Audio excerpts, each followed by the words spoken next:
So my top 10 worst liveries of 2010 to 2020 did pretty well as a video. So of course I have to now swing it around the other way, bring a bit more of a positive outlook on things and look at my top 10 favourite F1 liveries from that time period, 2010 to 2020. And also, if you enjoy my stuff, please don't forget to drop a like and subscribe. Apparently only 25% of you people watching currently are actually subscribed to me, so if we could get that up, that would be fantastic. Channel growth's been great at the minute, and I really appreciate all the support, but obviously the more the merrier. So let's start with number 10, and it's a car from 2014, a year that brought some horrific car design. But this choice for me as a livery, I thought was absolutely banging, even though the actual physical aesthetic of the car in one particular place, and we all know where, was disgusting.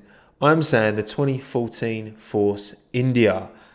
I mean, look at that massive willy on the front of it. I forgot how much that looks like a knob. It's legitimately hilarious that wasn't an F1 car. As much as I do actually think, putting it in black kind of hides it from certain angles to an extent, it still stands out. But regardless of that, away from that, the livery itself, the combination of the black, the white, the orange and the green, I think is actually really nice, really nicely implemented throughout the car. I'm liking it. I'm enjoying what I'm looking at, as long as I kind of cover the front, because I don't swing that way. And this car finished 6th in the Constructors' Championship with Perez and Hülkenberg at the wheel.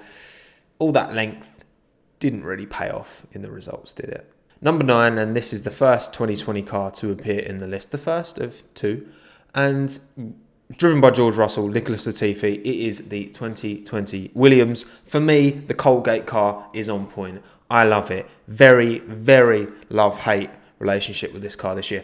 Apparently a lot of people, a lot of you lot, you nut jobs, like the 2019 Williams, which I think's absolutely disgusting. Bare people were like, yeah, that's bloody sick, mate. I love it. I love the way it looks like a 4-year-old's made it on MS paint. Nah, man, this one bangs. I really like it. I like the bold colours. I like the implementation of the sponsors. For me, it's a very solid livery. And like I said in my 2020 liveries ranked video, it looks like a toy car, which I think is a good thing. Okay, number 8, and we're going all the way back to 2013. This car finished at the very top with Seb and Mark Webber at the wheel. I'm saying the 2013 Red Bull.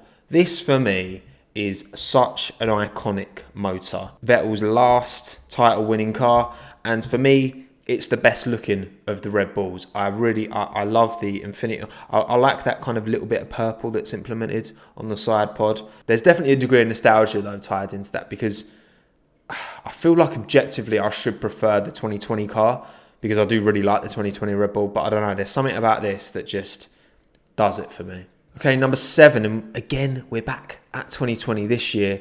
It's the Haas, driven by Romain Grosjean and Kevin Magnussen. This car will find the wall many of a time this year, once the season decides to start. Minds were blown when I said this is my favourite livery of 2020, but it is, and it remains to be. I think it's so smart. It's not trying to be too crazy and out there, and I do like some crazy and out there liveries, but for me this is it's just really smartly put together. I love it. I think it's just decent, isn't it? Okay, number 6, we have the car, again another very successful car piloted by Lewis Hamilton and Valtteri Bottas. It's the 2019 Mercedes. The gradient from silver to black, I really dig that, and how they've implemented the Mercedes kind of cross things into that. I think that's a really nice effect. But that Petronas teal swoosh down the side, beautiful. They definitely downgraded for me with the 2020 car by making that solid. It's just the gradient on the edge of it that just looks like a lightsaber, Number 5, we have a car that was driven by Lance Stroll and Sergei Sorokin. Yes, it's the 2018 Williams. For me, the Martini livery is always going to bang. It returned from 2015 onwards, I think it was. And, this for me was the very best of them. It's the black, the way that curves up and then down. And then, to me, that just makes the car look even better. I really like how planted and just, it's a dope looking car, man. I love it. Unfortunately, the results were absolutely awful, but at least it was a pretty car. They had banger, absolute dead livery, and now back to banger again. So fair play, Williams. Just up your consistency, will you? Okay, so we're getting near the tail end, and the next car on my list, number 4, is a car that was driven by Nico Hülkenberg and Carlos Sainz. It is another 2018 car, and it is the Renault. The yellow and black absolutely slaps. I love the way it's all yellow from kind of top and front, and it's pretty much all black from the side. That, again, like the Red Bull, will be an iconic livery, and for me, this is the most attractive version of it. I like the French flag on the nose. I think that's a really nice little touch. But again, the way that the majority of the brands, bar Castrol, are colour matched, and it just looks sick. It looks like stealthy. It looks mean as I love it.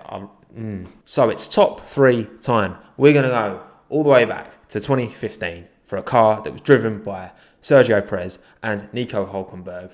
It's a return of the Force India, the silver, the black, and the little hits of orange and green. For me, is an absolute match made in heaven.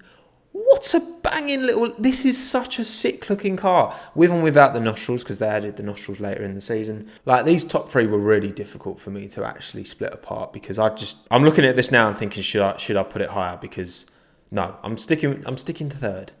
But that is a cracking little bit of livery design. GG Force India, well played. Oh, should I have put this number 1? Oh, I don't know.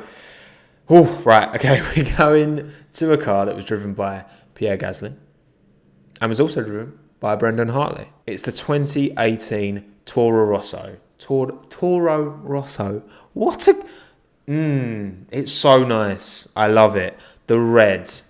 The blue is a proper blue. It's not some dead navy like we saw on the Alpha Tauri. Dirty little red stripe down the side with the Honda. For me, that is a cracking livery. The Honda on the front, on the nose as well. I know the 2017 Toro Rosso didn't have that. I'm looking at pretty much perfection here, I feel. It's almost there. But the car at the top of the list has a little bit more going for it, and you'll obviously soon find out why. But as much as this car was terrible, it was second last in the constructors. My word, did it look pretty? And actually, low-key, that's probably partly why I hate the Alpha Tauri so much, because it ruined it. It took away this beauty from my life. Fuming. All right, so number 1, it is. We're here. This car finished 3rd in the Constructors' Championship in a year that blessed Jenson Button and Lewis Hamilton at the wheel. It is the 2012 McLaren. Look at this car and tell me it isn't bloody beautiful. From 2010 to 2013, it was pretty much the same, and I just found this one was the one for me that I'll gravitate most towards, with the Vodafone, with the hits of the red and the black on that mirror silver. That will forever be, if I think Formula 1 car, that is what I believe I will always think of. Again, it's not too plastered in brands. It's just really nicely implemented, minimal. Bring back the mirror, man. Bring back the mirror paint job.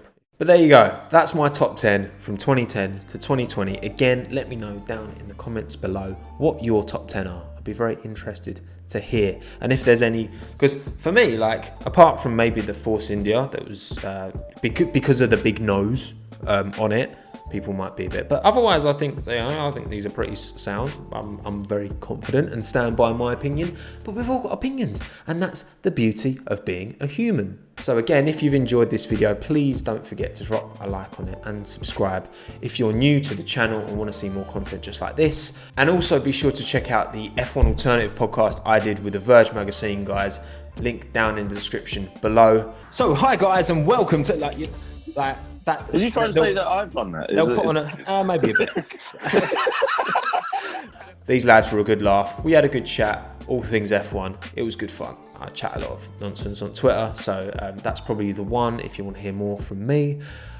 My name's been Tommo. This is the Tommo F1 YouTube channel. Thank you very much, as ever, again, for watching. Have a good one. Ta-da.